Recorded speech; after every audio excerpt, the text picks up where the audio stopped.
Phoenix Saber Academy. So introductions, we will start with Alan. Hello, I am president of the Saber Martial Arts Foundation and also the founder of Phoenix Saber.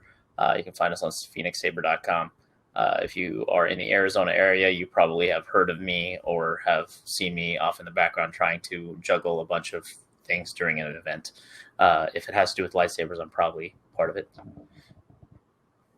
And what is your background again?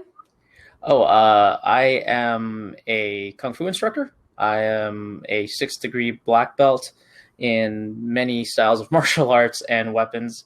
You can see some of them behind me, including some of the lightsabers on my wall. But yeah, I've been doing this for 30 years. Jeez. So long ago.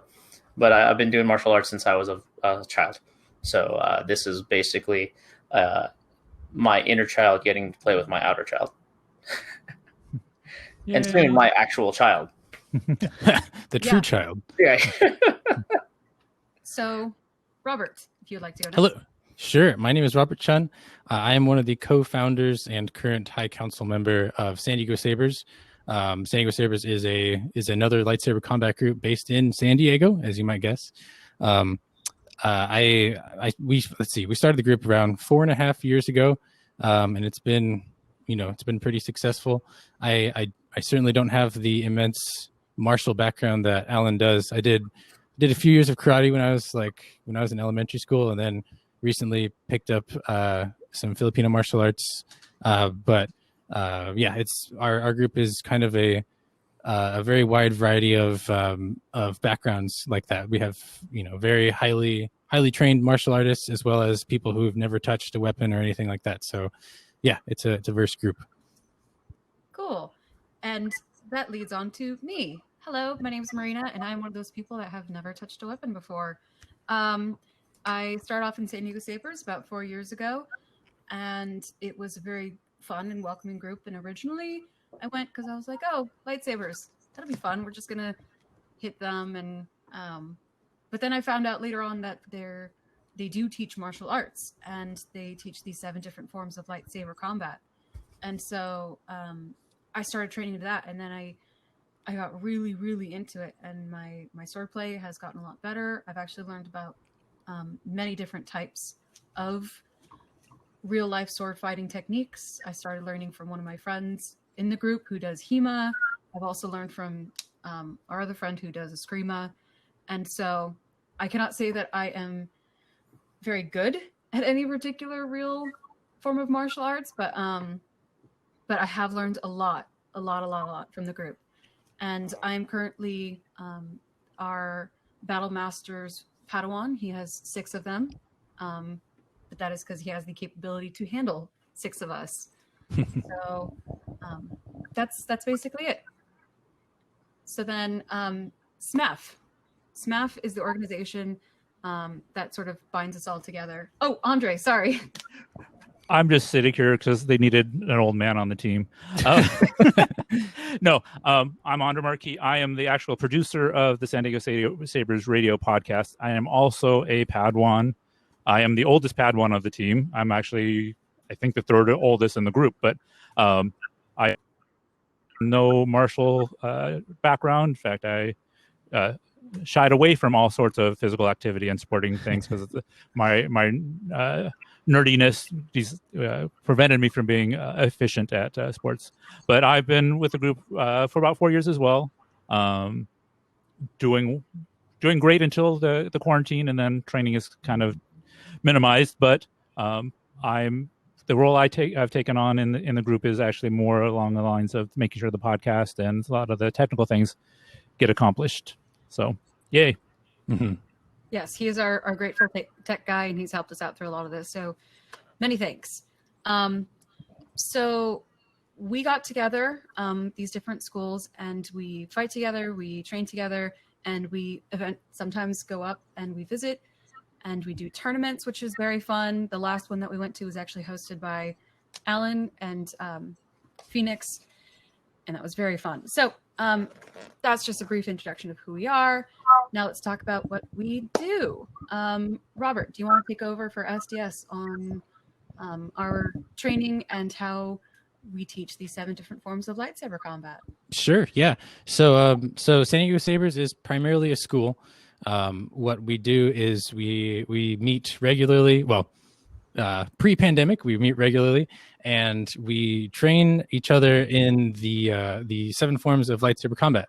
And if you're not familiar, that's basically what we're going to go over today. Are these 7 forms of lightsaber combat, which in Star Wars canon are the various styles of lightsaber combat that are practiced by various Force users and lightsaber wielders, and they all have basis in real world, human various fighting styles. And so the 7 forms of lightsaber combat. There was a book published called The Jedi Path, which 3 of our presenters have right now, and I can't find my copy, but it's a good book. And if this is something that interests you, we highly recommend you get it. But yes, the 7 forms of saber combat are explained in this book and in various other places within the Star Wars universe. So what we do at San Diego Sabers is we draw upon the published content as well as the experience of our members, particularly of our battle master, whose name is Eric Main, who has many years of training in various bladed combat disciplines, and we basically we practice and train and fight with those forms in real life, and it's a lot of fun. So today we're going to be basically going over the 7 forms, what makes them unique, and maybe some of their applications, and try to leave some time at the end for questions. Sure. Cool. I believe Fight Saber was a article in the Star Wars magazine in 2000. I want to say 2002, and that's when somebody actually laid out there are 7 different styles, and it was by the fencing coordinator and the stunt coordinator of Episode 1, actually. I've never seen that article, but it's probably a good read. Yeah, it's pretty cool. I mean, everything you read in this book is basically what they say in there. It just basically has the overall basics and concepts of each style and what they came for. And it's kind of interesting because it's half real world, half this is why this form came about. Like if you were actually in the Star Wars universe reading a history book. Yeah. And that is something that you will find with these techniques, as though they correspond to real martial arts. They are morphed into the weapon. The weapon is a lightsaber, and so there are fencing techniques that can be used with a lightsaber. But at the end of the day, it is treated completely different because a fencing foil will respond differently than a lightsaber. And so what we teach is we do take some of the techniques from those real life martial arts, but we do at first and foremost believe that it is a lightsaber. If it touches you, you will get burnt. So we have to treat it like the weapon it is. So absolutely, that's really important in our schooling. Two of the distinguishing factors between a lightsaber versus most other types of bladed weapons in the human world are a lightsaber cuts at any angle. There's no like single or double-sided blade on a lightsaber. So any contact with the side or the back of the weapon, would result in a cut using a lightsaber versus it would not with the traditional human sword. Another thing is that 99% of lightsabers in canon do not have a guard or a suba, whereas a good number of human weapons do have that. Real world weapons do have that. So an interesting thing to see is when people who are used to training with that, with weapons that do contain a suba, transition to lightsabers, it's, you can't rely on that anymore. So yeah, there's some important considerations with when you're training with a lightsaber versus, normal real world traditional swords. Absolutely. Of course. And before we get into the forms, a quick safety thing. When using lightsabers or fighting others, we do suggest equipment, and by suggest I mean require. Our school uses fencing helmets and gloved protection. No, it has to be as thick as at least lacrosse gloves. We don't do motocross gloves or things like that, and that is because, as he just explained, hand shots are a pretty common thing. It is the when you take a guard, it is the first thing that is presented, and it is the furthest from your body. So it's really important. And when fighting with fully contact lightsabers that you can get from Ultra Sabers, Saber Forge, Vader's Vault, they hurt. They're polycarbonate tubes, and they are aluminum, and they are a weapon that should be treated like a weapon. Indeed. So, yeah, I guess real quick, we should probably make the distinction. SMAF is strictly not a choreography group. We basically we are full contacts, combat groups. So what we're going to be going over is not basically choreographical usage of the forms, but actual, combat usage of the forms. And so, yeah, if any of you want to try this at home, safety first. Get your safety gear whenever you're, at the same time or before you get your combat lightsaber, because we'd see our particular group, San Diego Sabers, has been around for 4.5 years. We've had one broken bone, one broken thumb in that time, which is pretty good track record, I think. It's a contact sport, but still, safety is important, and you definitely don't want to hurt yourself more than you can recover from. Yes. So with that little tidbit down, we are going to get into the first form, which is Shicho. So Shicho is one of the most important and basic techniques for lightsaber combat. The way that we teach it is, at least in San Diego Sabers, there are the 9 different forms, are there 9 velocities and 9 parries to Shicho, and each one is meant not necessarily to be used exactly, because in any sort of combat you have to take velocities and parries and alter them to the situation, but it's a great way to get to know your saber, to get to know your body, and they can be used very effectively in combat. So it's important not to just stick with the velocities, in a sense that this is the only way that you can do it. All of these techniques do move into real combat, but it's important to get the first velocity down. Indeed. So what do you guys think about Shicho discussion?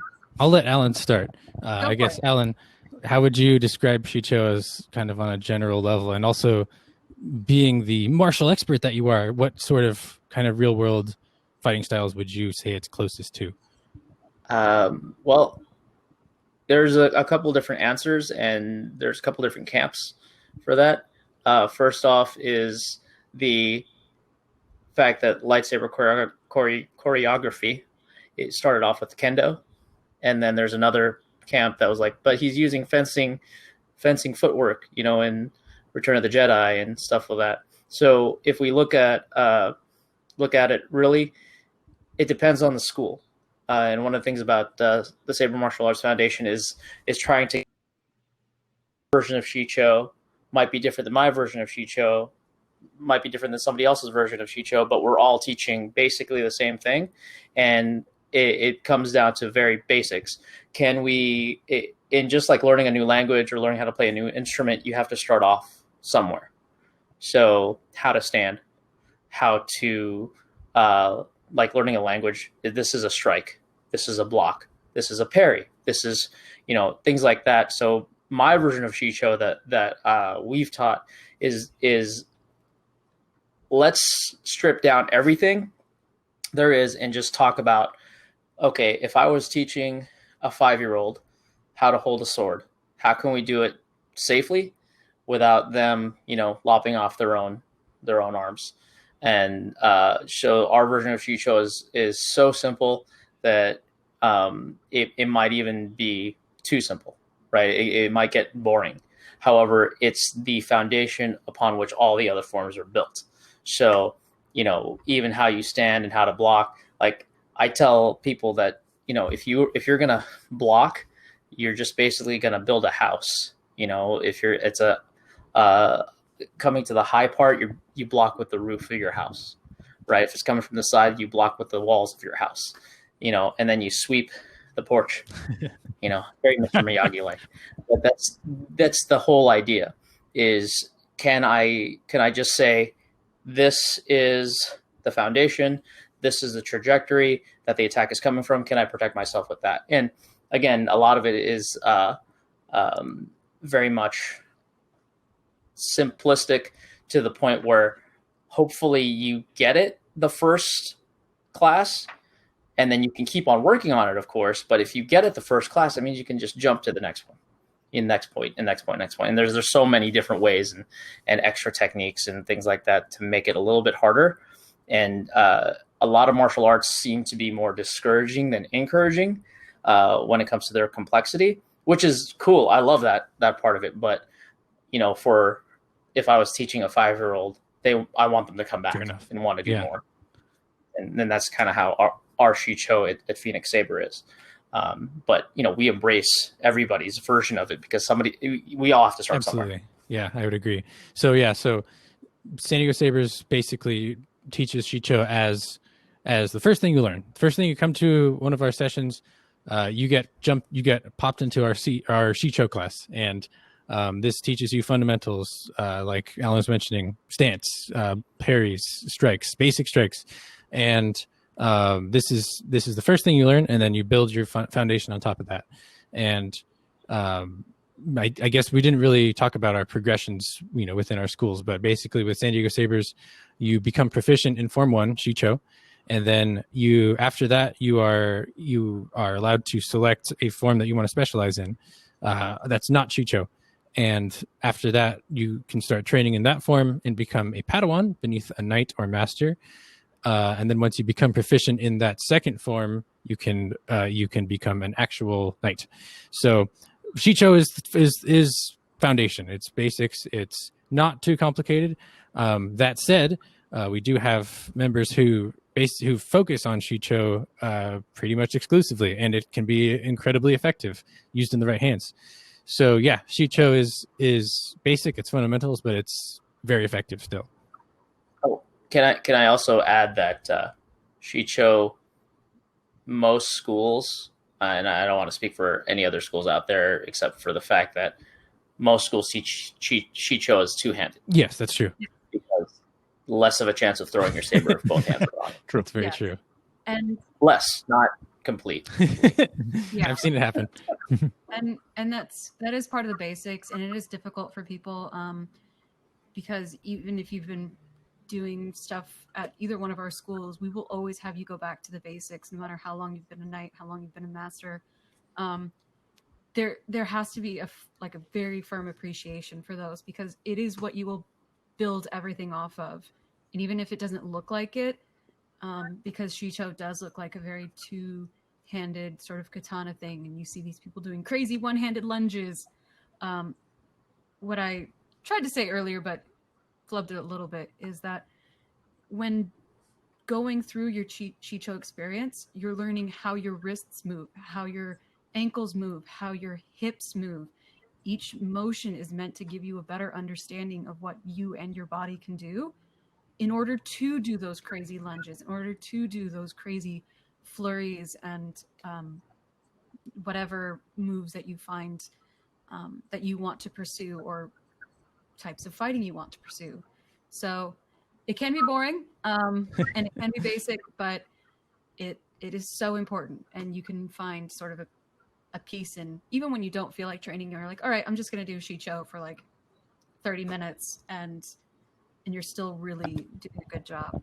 Absolutely. Yeah, it's actually really good. Like the way we do our Shicho is in a form, in the almost like a martial arts form or a kata. And it's meant to be folded in half and fought with, so that one side, if you learn one part of it, it's all the strikes, and the other side is all the blocks, and then also all the stepping within that. So if you learn this side and it goes this way, then you learn the other side. If you did it with a partner, you could actually move together and do the form together in order to kind of help, kind of get that impact in there and kind of get your timing down, your distance, that sort of thing. And it's very important, especially if you've never done, something like this before, where you've never had, something swinging at your head or leg or arm or something like that, not to just freak out. So that's also part of it, is starting to get the, what's the word I'm looking for? The no, I guess foundation is Sure. again the best word of fighting. We're looking at Shicho, which I believe is the determination form. Is that right? I believe so. Did I get that right? Let's see. Those are Once again, the ones I referring to forget our all the lovely time. books. I would Right. honestly suggest reading through this. It doesn't give you like exact oh, okay, this is what this martial art is. Yes, it is the determination form. But Yes, the determination form. Thank you, Ian. It's meant for you to learn your determination, to learn if this is something you want to do, as well. It's one of the tenets in a lot of martial arts schools is that when the student is ready, the teacher appears. Right. And another one of those wonderful little sayings is that a student is a student for 3 years, and then they can start to learn something. So it's kind of one of those things where if you stay with it, if you are determined, it actually becomes something very beautiful and really hard to defend against. yeah, I would agree with that based on what I've seen. Well, my knight Dennis is our primary Shicho practitioner, and he's quite handily, can take on a lot of the other forms and move very deliberate, very very methodically, and it shows that he's mastered that methodology. That even though he's actually older than me, so that's you don't have to be fast, you don't have to be jumping and skipping. If you know your form and if you know how to use it and do it with the basics, you can still be very successful. That's absolutely right. Absolutely.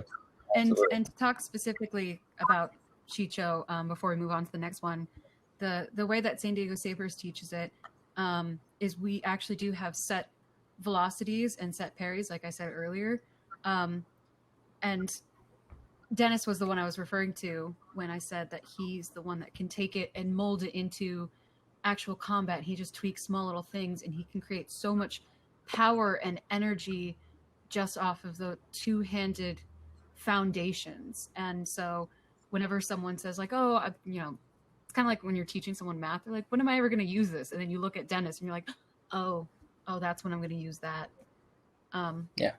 So next one, which is quite possibly one of my favorites, is Makashi. Mac and cheese / Makashi. Yes. So Makashi was used by Count Dooku. It is incredibly fancy. It looks quite sophisticated, and that is because it is based off of fencing. I forget just based on the actor's name for Count Dooku. It was Chris Lee. Yes. He actually had a bit of a fencing background, so he brought that into the character, which was really cool. And it brought up these things. The curved lightsaber helps. Yes. Mm-hmm. Mm-hmm. And they are This thing. so fantastic from Makashi. I genuinely really love the curved tilt. I can go on and on about that, but what is Makashi? So I'm going to hand this off to Robert, actually, because he is well versed in the ways of the mac and cheese. Sure, yes. So Makashi, or Form 2, is the form that I actually specialized in following my becoming proficient in Shicho. I trained for about a year and a half under one of our knights who is exceptionally good at Makashi, and I would call him he's very good. Yes, so basically Makashi is a form that's not about huge amounts of power. It's not about breaking guards. It's not about battering through defenses. It's about precision. It's about conservation of motion. It's about deliberate motions that are designed to have the maximum effectiveness. So you can see a lot of the overlap with traditional, I guess, European fencing. Yes, it's by and large practiced one-handed for the most part. And the reason that the curved hilt is so helpful for that is the drop in the back of the curve, as you see up on Alan's wall there, the dropped pommel prevents the back of the hilt from smacking your forearm as you're rotating. Makashi uses a lot of rotational motions, a lot of wrist rotations, and so the drop in the pommel for a curved hilt is very advantageous for that because it allows you to move it very dexterously without getting in your own way. I personally use the curved hilt for Makashi. I love it, and the Bane, the Saberforge Bane, is what I use. Bane Bros. Yes, we have a good number of Bane Bros, as we like to call them. But yeah, it's a great hilt, and if you like fencing, if you like precision, if you like, if all that sounds good to you, then Makashi might be your form. I just figured we could talk about pros and cons for each form, kind of generally. I would say pros for Makashi is you can be very effective without getting too tired, because because of the economy of motion that the form kind of embodies. You don't have a lot of wasted motion. Of course, this depends on how you practice it, but this is generally speaking. It tends to be very good against a single opponent. Some of the cons are I find it, well, when you're using a one-handed form and using motions like Makashi uses, it's hard to put up a brick wall defense. It's not the most defensive form. Rather, you're not initiating really strong parries most of the time. When you're parrying with Makashi, it's more redirection, more moving the opponent's blade to somewhere else that you want it, or that you're not going to get hit when it goes there. That's kind of the if you absolutely need to put up a brick wall defense, if you're deflecting blaster bolts, etc., Makashi is not your sandwich of choice. But I love it. It's a good sandwich nonetheless. Right. So mac and cheese, or Makashi, is very much a lot of times is going to be one-handed, but there are two-handed techniques as well. If you watch the Christopher Lee fights in the second and third movie, they are they are a mixture of fencing and also a couple of swinging, like rapier techniques, and like a lot of little tidbits of like Italian side sword are in there as well. But because of the curved hilt, like Robert says, there's a lot more finesse that has to happen with it. A lot of it is going to be more positioning of your body, because inches count. It's true. Just like the best Makashi practitioners are just out of the way. Just like watching a good fencing match, like you blink and somebody got hit. That's just how it works. Or somebody just overextended just too far, and then they paid for it. So that's kind of the thing. The pros, right? The cons are, well, it's one-handed, so somebody with two hands or enough power can knock that out of your hand, or throw your blade off the wrong angle. And it is meant a lot for like one-on-one. So it's a lot harder to fight multiple opponents with it. Not impossible, but still, it's more of your footwork than anything. So Makashi, I think, has the best footwork, because if you do it correctly, you can actually corral people into a single file line if you do it right. If you're fighting more than one person, but that takes a lot of finesse and a lot of dancing. Fair enough. Absolutely. And so Makashi it is called the contention form, I feel. So. Oh yeah. So Makashi is the form that I'm learning, and I'm still a Padawan, so I'm working on it. But part of the reason why I chose it was, again, the stuff that they stated, but it doesn't take a lot of brute strength. It is a lot about positioning, waiting, finding that good spot, and at times you can use their power almost against them. And it's really good for getting in and out of someone's guard, because it is such a it is such an aggressive form, and it can be such an aggressive form that you can get into their space and then quickly lunge out of it. And it is that game of inches. The one downside, though, is due to the fencing footwork, you can get stuck in a very linear game. And if you're going up against someone who makes a lot of lateral movements, you really have to adjust and be aware that, again, back to that conversation of we have to alter certain forms so that they are a lightsaber combat technique. In fencing, you're always facing someone that's doing a lot of lateral motions too, but sometimes you'll be up against someone that's circling around you, or forces you to break that lateral motion. Yeah, if we want like a real world analog, rapier is a really good analog for it, because the rapier motion is to actually not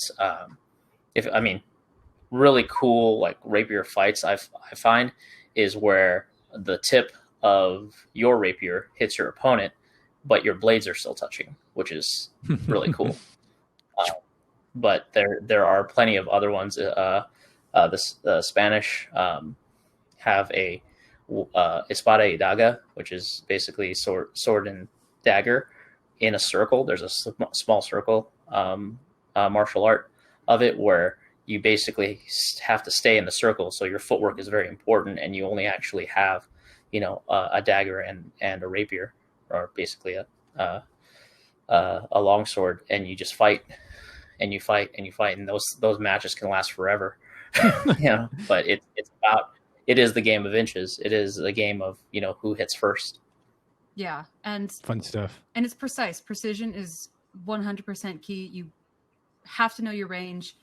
You have to have a decent amount of perception to know where your target is going to be, and the precision to hit it constantly. And I very much applaud Doug and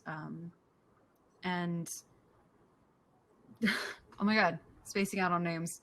We have a few Makashi practitioners. Yeah, we do. Practitioners. Eric, as well as yourself, they can almost always hit the exact same target over and over and over. And by the end of the fight, you realize that one spot hurts. It's the spot that they hit 3 or 4 times. Yeah. The best fencers I know can hit like something about the size of an eyeball, like the size of a quarter. They can hit that, from full distance, 10 times in a row. And one of the things that I was taught was to take a ping pong ball and dangle it on a string, and take two maybe 3 steps away from it and see if I can hit it over and over again, and that's tough. To hit it 10 times in a row is like your master level. It's a great exercise.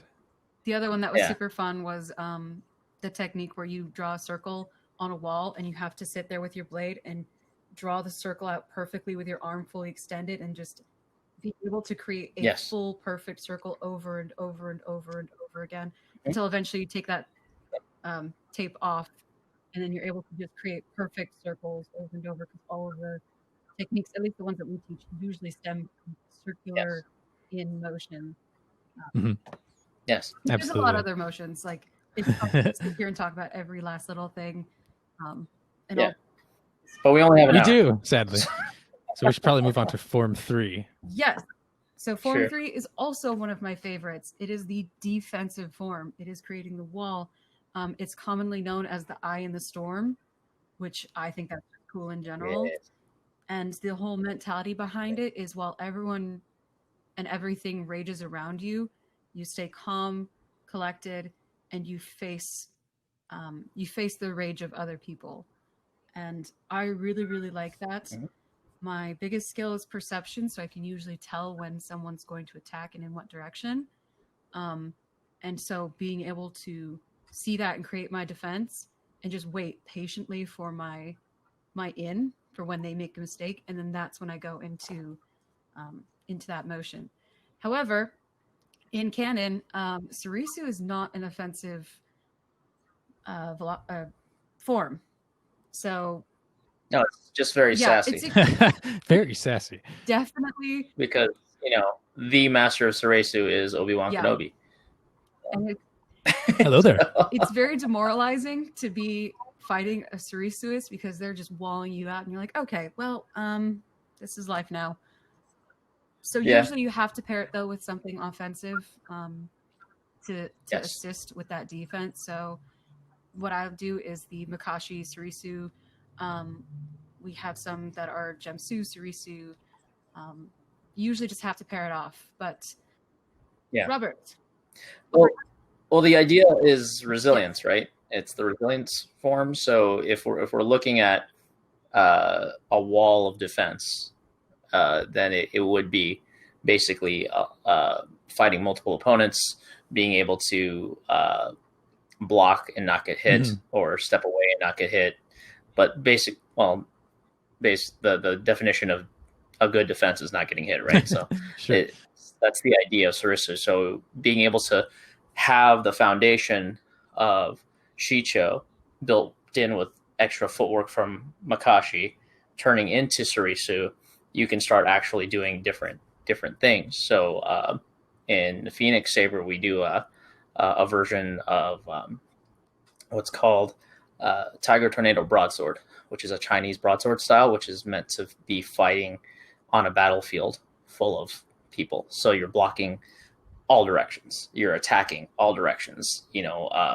In as soon as you block, it turns into an attack, which could also turn into a block. So a block is an attack, is a block is an attack, is a block. So that's kind of the version we went for. And there are so many different ways to learn and do it. We play a game called Escalation, where you start fighting one person, then 2 people, then 3 people, then 4 people, then 5 people. By the end of it, you're surrounded by 8 people, and you're doing the same motion, with each person, but also being able to stand and step in different ways, so you're not getting hit by everybody else. Yeah. So that's kind of the idea that we go Sounds for. like a fun, painful game. It actually does. Yeah, we do something kind of like it, but not necessarily. But it's, regardless, having a good defense is a good idea, but Sarisu just really hones in on defense becoming a part of their offense. And they usually like to wait patiently for you to make a mistake. Mm-hmm. But it's true. Yeah, and that's the hardest part for most people that are starting off, is the fact that you have to have a good defense. Sometimes there is no offense. Yeah.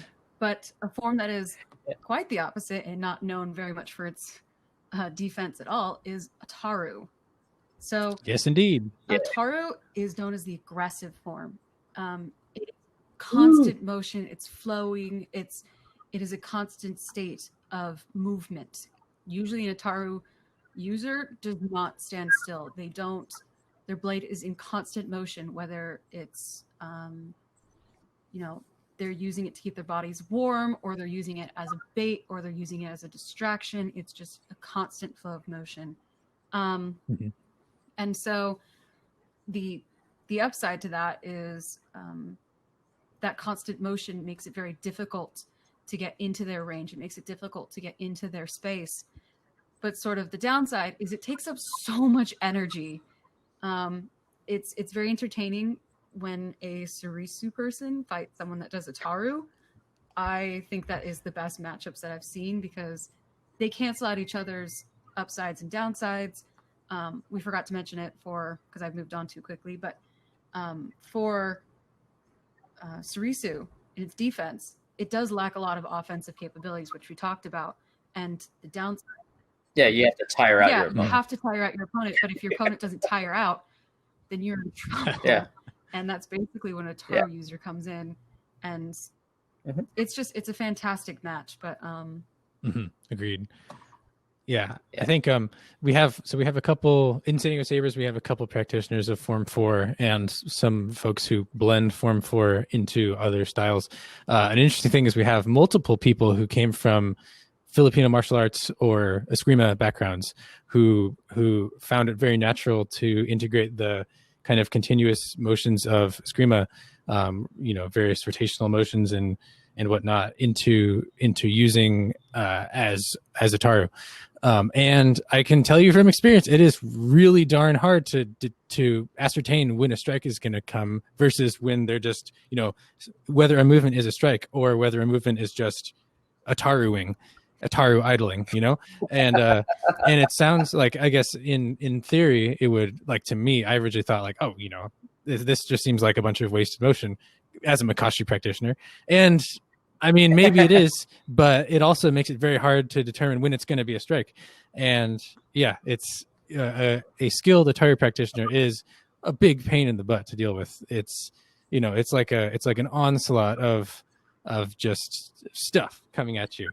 And I guess in canon, Yoda is a practitioner of Ataru. And if you've seen him in the movies, he's this whirling ball of insanity. And you imagine facing that in real life, and it's a force to be reckoned with. Yeah, I mean that's shows how good of a swordsman Dooku was, right? That he didn't get taken out by that chaos. Absolutely. Yeah. Suresu is the calm in the center of the storm, right? The eye of the storm.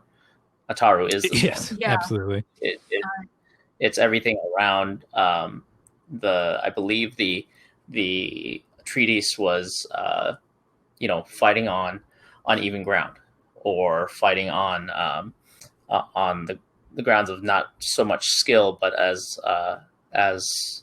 so much as the surprise. The different attack pattern of Ataru, very different, right? Very different idea than Makashi.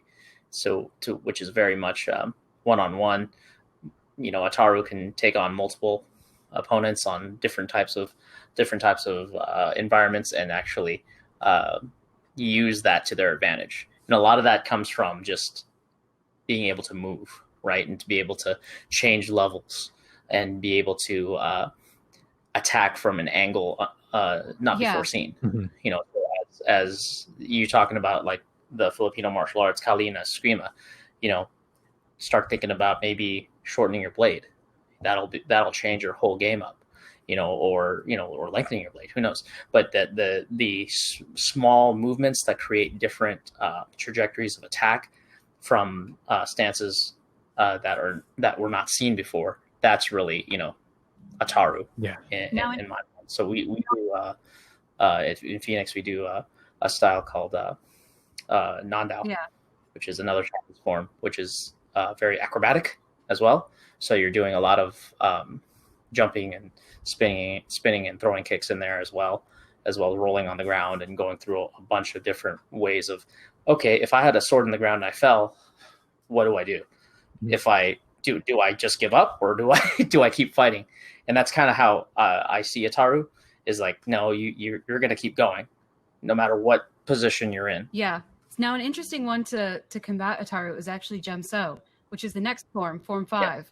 That philosophy is fluid ripostes. It is very much using your opponent's energy, their attacks, and redirecting it towards them.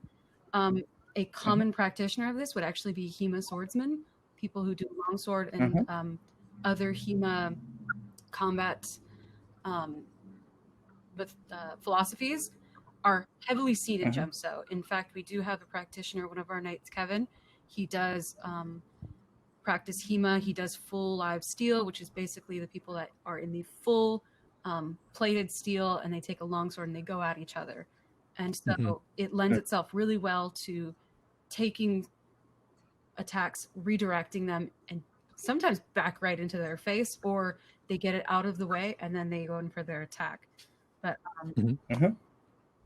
yes, yeah, Gemso though is only half of Form 5. Yes, indeed. There is another half called Xian, and that's correct. Gemso is, I guess, when you see people using dual sabers or two weapons, there's often an element of Gemso in there. We have a couple practitioners who are basically exploring two weapons and using elements of Gemso in there.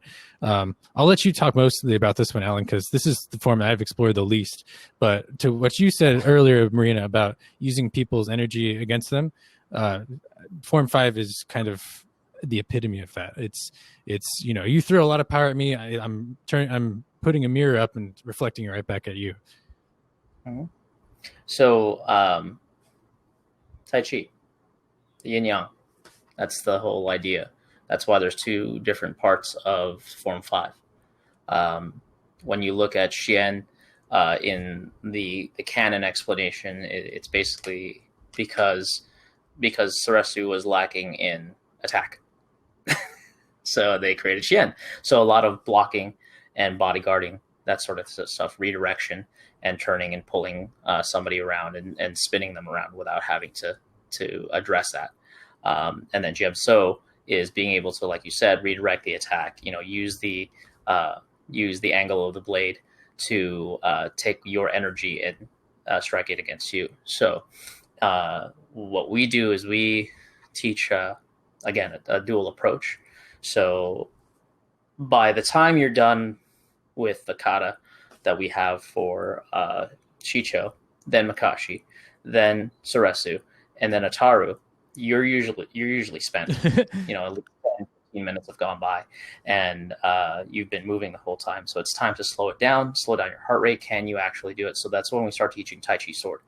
So to remember to breathe in, breathe out in the midst of moving, and actually, keep on going through gracefully and striking certain directions and everything like that, has a lot of the movement without expending a lot of energy.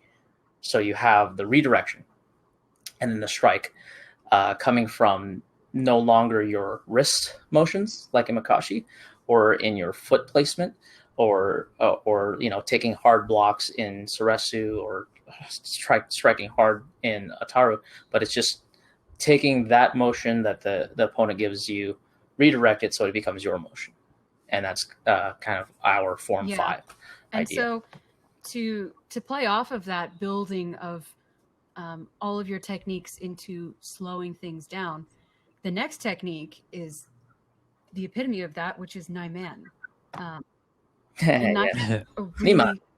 I never is it Niman or Naiman? Because I thought it was Naiman. Depends on your religious affiliation. What part of the country they're from? What part of the galaxy? But, yeah. That would be the sixth form. I say mine with a Mustafarian accent. Mine, you uncultured swine. Yeah. I say mine with a Gungan, so But yeah, it's the I don't want to call it the lazy form because it takes a lot. Oh, you call that? But it's the master. What is Jack it? of all trades. Yeah. Jack of all trades, master of none. Right. I'm not really that great at all these other ones, but I know them all. Yeah. And so, I also call it. I mean, this is kind of self-depreciating, but I also call it the teacher's form because the teachers tend to have to know a little bit of everything in order to give the student the best. Okay, what if you go up against somebody that does this? What if you go up against somebody that does that? And every other question students come up with. Well, okay, let's take a look at it, and then you actually just by default as a teacher become a Naiman practitioner. Sure. And so the fun thing about Naiman is the adaptability. The adaptability is by far the best thing that you can come out of a Naiman practitioner, because when you're in a fight or when you're in a tournament, I would say that Naiman are perfect for tournament style combat, because if you go into a tournament and sometimes I'm a Makashi user and then I go up against an even better Makashi user, I'm just like, oh, this is all I've got. This is everything in the bag. That's a bad time. I can vouch for that. Yeah, like when you're going up against two fencing styles, you're like, well, I'm going to do my best and hope that maybe I can just outclass them, but I'm in their ring. Whereas someone who, as a practitioner of Naiman, sometimes they can bust out some Makashi and say, oh, this person's way better at Makashi than me, but I know what's really good to use against Makashi, so I'm going to use that aspect of my training. And so it is really good for teaching. It's really adaptable for fighting, but it does have that downside of, you have to spend all this time learning all of the techniques versus getting the opportunity to specialize in one specific thing. I think if I'm not mistaken, I believe this in canon, Naiman or Niman was the form taught to consulars because they were generally the people who spent the least time training in saber combat. Yeah. So they just said, oh, you need to be medium or moderately, capable at something. So here, just take this, and then maybe you won't die.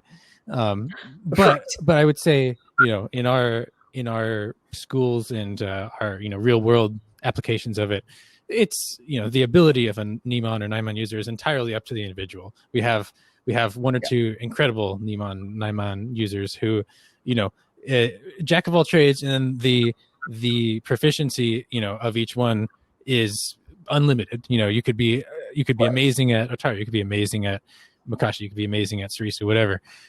So it's not inherently a weaker form than any of the others. It just doesn't specialize nearly as much. Right, and that's the I guess the double edge point of it right? Is the fact that you can just kind of get lazy on one particular form because you have all the others. That's true. But in our school, we do that's the only time you start learning saber staff or double saber, Jarkai, and in certain, depending on who has one, a saber whip. But that's when you start to do the exotic forms in what we do in Phoenix, because now you can kind of take the foundation of all the other forms and then apply it to a separate weapon.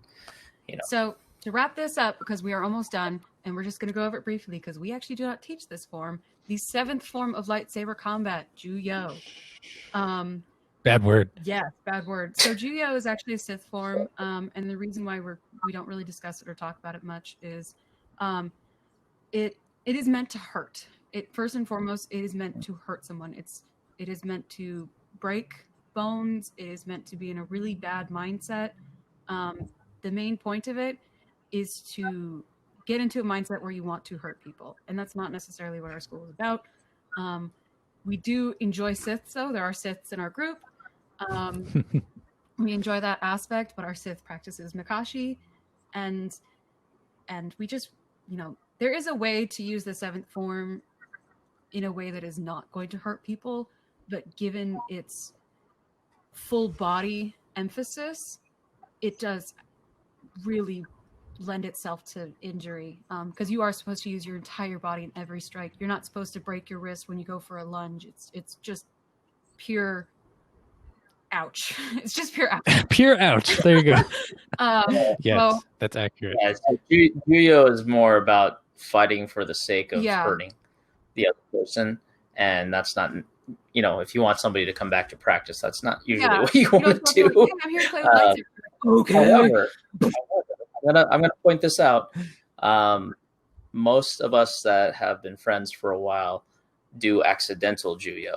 We do a technique from Juyo called Donmak. Mm-hmm. That's accurate. Which sounds Klingon, but it's in Star Wars, so it's not.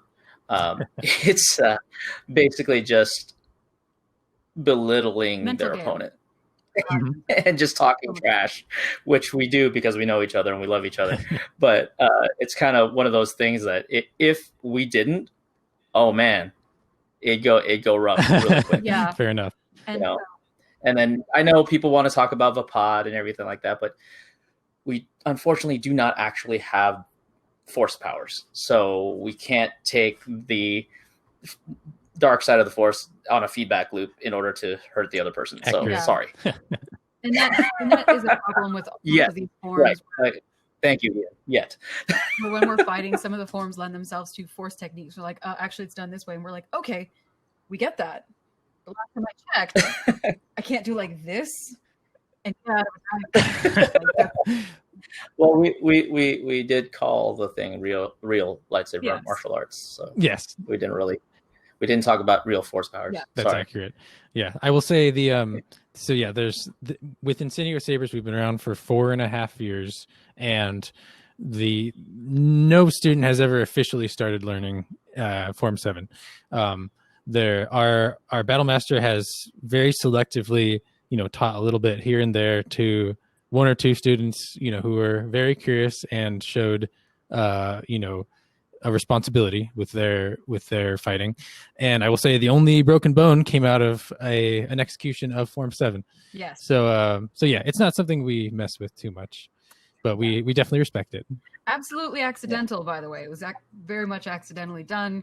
There are forms to Form 7, and it's just sometimes when you're training something, your brain just goes, oh yeah, this thing, and then you forget, like, oh yeah, we're not supposed to use that thing, which is a lot of times why we just don't even teach it to begin with, because when you're training for something, it's in the back of your head. It's always usually in the back of your head. And then when you get to the point where you're fighting and you don't have to think about what you're fighting, which is great. That's the place to be. Like, if you could just execute without thinking, but then sometimes you execute without thinking. So it's not even a trust you. You're too good at it. Something like that. It happens. Yeah. So for those of you that are wondering, yes, Kylo Ren picking up that guy with his saber hilt and slamming him to the ground, that is a version of Juyo. That would count. Because that's not allowed in in lightsaber combat. That would really make our tournaments more interesting. For Just polycarbonate saying, blades. our tournaments would be really more interesting though if body slamming was allowed. Yeah, and a lot more injuries and not many people coming back. Understood. Yeah. Yeah, I think that about wraps it up. I don't know if there's any That's why, final questions. because people wouldn't come back. I mean, if they're But yeah, There are a bunch of places, Jeff. I'm seeing that there are a bunch of schools everywhere. We actually know of a place in Delaware and in Ohio that also teach lightsaber martial arts. But you can find a lot of places online. If you go to sabermartialarts.com, which is the Saber Martial Arts Foundation, a webpage, we can try to direct you best you can, or you can just find us on Facebook as well. And there are a ton of people that are willing to help, and some people that are, willing to drive out to come see you from Virginia, even if you live in Pennsylvania. Yeah. And something I'd say when you're shopping around for lightsaber combat groups is, like with anything else, especially with martial arts, make sure you choose a group that has responsible practices, that value safety, and that has members with I guess a good character. This is a contact sport. You're going to be fighting with people. You're going to be exchanging blows with them, and you want to be doing so in an environment that values you and values your well-being. So yeah, it's a lot of fun. Just make sure you're doing it in a responsible environment with responsible people. Yes. Yeah, to go upon that, any martial arts, absolutely, not just lightsabers, but any martial arts. If you're not in a community of like-minded people and a teacher that's willing to stop what they're doing and kind of help you along that same path, try to get you to where you are looking to go, then unfortunately you're wasting your time. You have to. I know there's not as many as we want, and to our closest proximity. Especially with a pandemic, but there are a lot of places out there that are. So you might have to sample a couple. Maybe this group is a choreography group instead of a combat group, and that's not what you're looking for. But maybe it is what you're looking for, and you didn't know it. So try it out. Make your own decisions based on that, and try to keep talking to the community because there's a ton of people out there that are really into this. Absolutely. So talk to them, see what they think about it. If you want to get a hold of us, Andre. That's where I come in. We are pretty much everywhere and on social media as SD Sabers. If you come across a hockey team that says SD Sabers, that's not us. There's a minor league soccer team in San Diego, or soccer team, hockey team that is also San Diego Sabers. But we have our podcast that you can find us on almost all the major platforms. If you see our logo, everyone's sporting their gear. Our Twitter account is podcast_SDS. Our Instagram is SD Sabers. Our webpage is sandiegosabers.life. If you want to get a hold of me personally for the podcast or have any questions, go ahead and email me at andre.sdspodcast@gmail.com. And I think that's all the major stuff. Yeah, I think so too. If you want to learn more about us or the 7 different forms or interviews, we're actually doing that on our podcast. It's been slow right now because of COVID, but we're hoping to pick back up with interviews, including an interview with that one. Yay! I was trying to figure out what box, but yes. We'll be starting a special series of podcasts interacting with all our SMAF school teacher leaders to help encourage them as they're dealing with the pandemic as well. So they're not alone out there. We'll be talking with them and sharing their skill sets and their vision and their philosophies of combat. So yes, those podcasts will be coming out shortly. Indeed.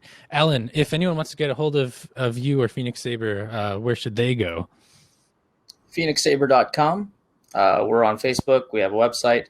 Or you can go to sabermartialarts.life. That's right, sabermartialarts.life. And that's our SMAF webpage. You can find more about us and get us get our contact information and all that. And I think we're just about done. I think so. We have 3 minutes. I saw a question about assigning pasta-based names to each form. Yeah. So mac and cheese. That'll be a Legends question, and I'm not really that versed in the EU past the New Jedi Academy, so I can't answer that. Shi Chow Mein. Shi Chow Mein. Oh my gosh, that's legit. That's the best. Shi Chow Mein. I feel like that's going to be a thread, email thread. But before we go, I just want to tell everybody thank you for being here, and also I learned yesterday that somebody that was a really inspirational person to myself and a bunch of people just lost their life due to colon cancer. So rest in power. Wakanda forever. Wakanda forever. But yes, thank you so much for joining us, and we hope to hear from you guys soon. Absolutely, and if you haven't yet, send some money over to Make-A-Wish Foundation, which is what this is all about. Make some children's wishes come true. Maybe some of them want to become Jedi, and that's, if they can have that opportunity, that would be great. At the very least, a lightsaber and safety equipment in which to hit people with. Definitely. Safely and with consent. Of course. Yeah. Always consent. Yeah. Good night, everybody. Take care. Bye.